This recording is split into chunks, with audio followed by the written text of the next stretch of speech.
Hi hello friends, welcome to Mukhi tailoring. இன்றைக்கி நம்ம வீடியோவில் என்ன பார்க்க போகிறோன்னா ஒரு டெய்லரிங் டிப்பு தான்.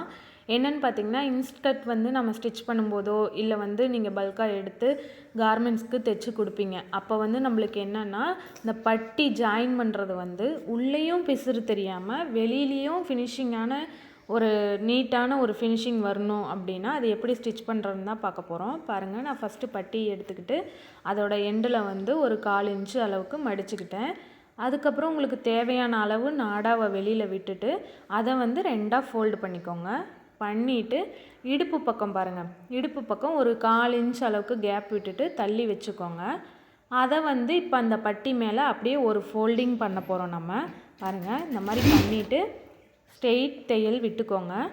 இதே மாதிரி தான் இது என்ன டெக்னிக்னு பார்த்திங்கன்னா, லுங்கி நம்ம மூட்டுவோம் பார்த்திங்களா, அதே டெக்னிக் தான், வேறு ஒன்றும் கிடையாது. நாடாவை உள்ளே தள்ளிட்டு பட்டியை சரிசமமாக மடித்து அந்த 1/4 இன்ச்லேயே நம்ம மடிச்சுக்கிட்டு ஒரே ஒரு தையல் போட போகிறோம். அவ்வளோதான். இப்போ ஃபுல்லாகவே அதே தான் போட போகிறோம். பாருங்கள், அந்த பட்டி இடுப்பு பக்கமும் கீழ் பக்கமும் நீங்கள் மாறிடாமல் கரெக்டாக வச்சு தைச்சிக்கோங்க. பாவாடையில் அதுதான் ரொம்ப முக்கியம். பாருங்கள், இது ரெண்டையும் பட்டி ஃபோல்டு பண்ணிவிட்டு அந்த 1/4 இன்ச் அளவுக்கு மடித்து நான் ஒரு ஸ்ட்ரெயிட் தையல் போட்டுக்கிறேன். பாருங்கள், நாடா உள்ளே தள்ளிட்டு ரெண்டையும் ஃபோல்டு பண்ணி அதுக்கப்புறம் ஒரு 1/4 இன்ச் அப்படியே ஃபோல்டு பண்ணி நேராக ஸ்ட்ரெயிட் தையல் போட்டு எடுத்துக்கோங்க. இதே மாதிரியே நீங்களும் ஃபுல்லாக போட்டு எடுத்துக்கோங்க. அவ்வளோதான். இதில் ஒன்றும் பெரிய விஷயம்லாம் எதுவுமே கிடையாது.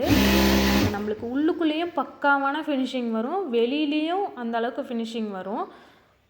உங்கள் கொடுக்குறவங்களே ஓகே பரவாயில்ல, நல்லா நீட்டான ஃபினிஷிங் இருக்குது அப்படின்னு சொல்லிட்டு இன்னும் உங்களுக்கு இன்ஸ்கர்ட்டு கார்மெண்ட்ஸ்லேயும் எல்லாமே கொடுப்பாங்க.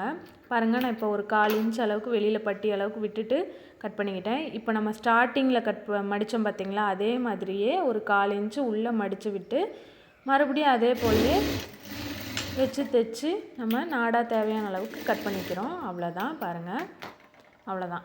இதை இப்படியே நீங்கள் திருப்பி போட்டுக்கோங்க. திருப்பி போட்டுட்டு இப்போ அந்த பிசுறு வரும் பார்த்திங்களா நம்ம மடித்ததில், அதை உள்ளே தள்ளி விட்டு நம்ம வெளியில் இது பண்ணாமல் லுங்கி மூட்டுற மாதிரி மூட்டிக்க வேண்டியதுதான். அவ்வளோதான். பாருங்கள், இந்த பிசுறு உள்ளே போயிடணும். இந்த மடிப்பு மேலே பிசுறுக்கு மேலே மூடின மாதிரி வந்துடணும். அப்படியே பாருங்கள், லுங்கி மூட்டுற மாதிரி எட்ஜு தையல் போட்டுருக்கேன். உங்களுக்கு 1/4 இன்ச்சில் அழகாக உள்ளுக்குள்ளே இப்போ நான் தைக்கிறது பார்த்திங்கன்னா உள்பக்கம். ஆனால் பாருங்கள், உங்களுக்கு எவ்வளோ ஒரு ஃபினிஷிங்கான ஒரு லுக்கு வருதுன்ட்டு பாருங்கள். அவ்வளோதான், லுங்கி மூட்டுற மாதிரியே தான். இதே மெத்தடு தான் லுங்கி மூட்டுறதும். லுங்கி மூட்டுற மெத்தடு தான் பாவாடையோட பட்டி ஜாயின் பண்ணுறதும். இது உள் சைடு. பாருங்கள், நம்மளுக்கு எவ்வளோ ஒரு ஃபினிஷிங் வந்திருக்குன்ட்டு. நீட்டாக இருக்கும். உங்களுக்கு ஓவர்லாக் நம்ம பட்டிக்கு போடணுன்னு தேவையே கிடையாது. இது வெளியில் பாருங்கள், தையல் 1/4 இன்ச்சு மேலே அப்படியே ஸ்ட்ரெயிட் கோடு வரும். ஸ்கேல் வச்சு லைன் போட்ட மாதிரி அழகாக வரும். Okay friends, thank you. நீங்களும் இதை ட்ரை பண்ணி பாருங்கள். இந்த மாதிரி யூஸ்ஃபுல்லான டெய்லரிங் வீடியோஸ் அண்ட் டிப்ஸ் வேணும்னா நம்ம சேனலை சப்ஸ்கிரைப் பண்ணி வச்சுக்கோங்க. ஓகே, பாய்.